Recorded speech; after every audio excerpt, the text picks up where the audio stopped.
Today we're going to show you how a DIY enthusiast built his first ever deck, transforming his garden from this to this.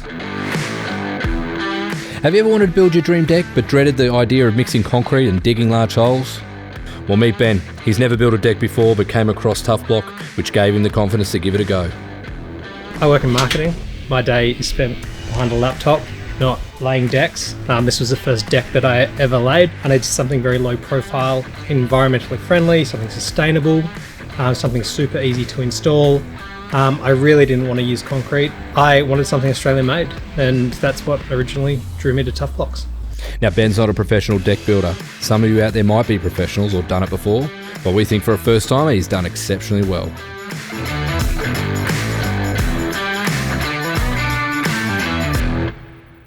Hi guys, it's Alan here from Build Tuff, the creators of TuffBlock. Now we're out here at sunny Fairfield, which is in southeast Queensland, at our latest deck build. What we're looking to do today is make a 44 square metre wraparound deck using composite decking. Now the homeowner here, Ben, has been kind enough to let us on site, but also been extra diligent in also prefabricating some of the frames.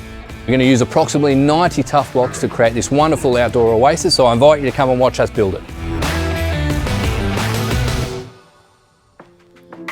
Ben sketched out the project to calculate the materials required, while also allowing him time to pre-cut the timber lengths.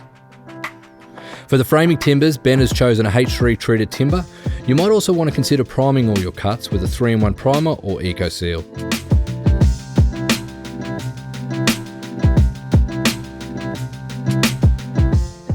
Ben's taken the pre-cut timber joists and has spaced them to 450 centres.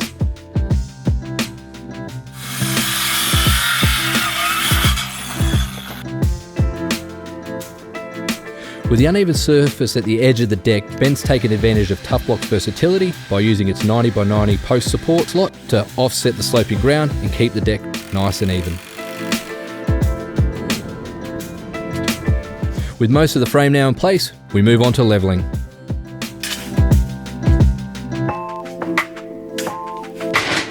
Here Ben's laying down 20mm drainage stone and crusher dust to level out the surface.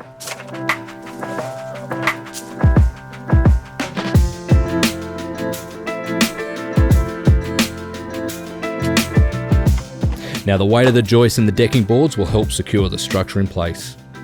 Using a level like this is great, but it's ideal to use at least a 3-metre level for accuracy, or even string lines. Worth noting when sighting the joist to always have the crown up, but some planing on the tops may be required.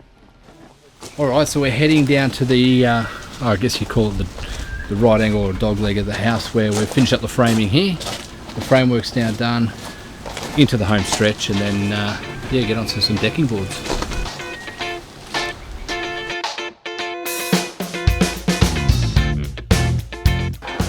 Before bridging, there's a final section of framing that needs to be completed that wraps around the side of the house.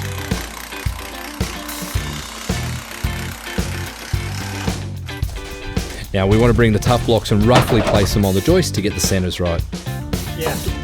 So why do we bridge the joist? Well, it simply helps keep the joist straight, stops them from rolling, and distributes the joist load more evenly.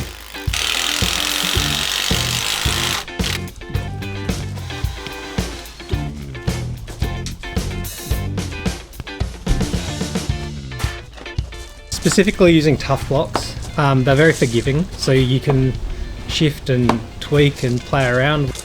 I also wanted something that could potentially be relocatable as well. Everything in my garden has been designed to be relocatable should I ever want to move this house to greener pastures.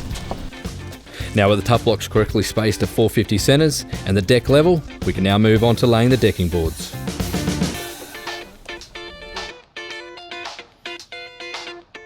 The nature of Fairfield, it's a bit of a saucepan when it comes to the rainy season. We really wanted to lift up the living space downstairs, which for 6 months of the year can be a little bit boggy. And recently we really felt that with the downpour and decided that we ideally were going to put in a low profile deck, not anything too intrusive on the backyard. And yeah, here we are today.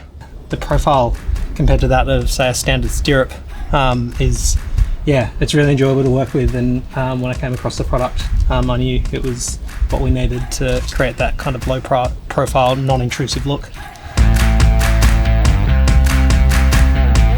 Alright, now before we lay the decking boards, there's one extra measure you can take. There's a lot of products out there that do this. However, this is an actual, by a company called Protect Deck, and it's a floor joist protection. It protects your wood from rotting out. So you can lay it across the joist, simply staple gun it down or nail it in place. It'll help extend the life of your deck.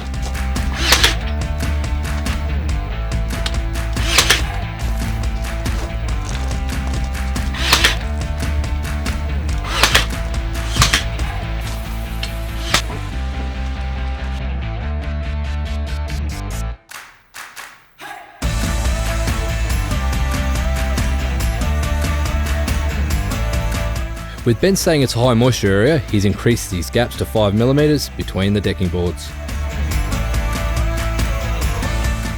Now let's sit back and watch Ben finish this beautiful 44 square metre wraparound deck.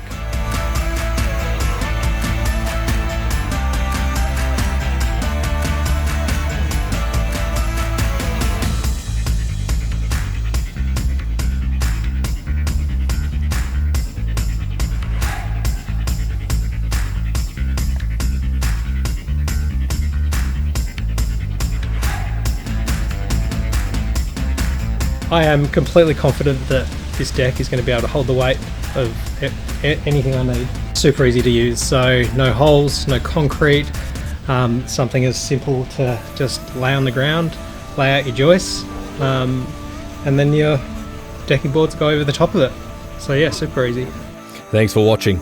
We hope, just like Ben, you go out there and give your first deck a crack using TuffBlock.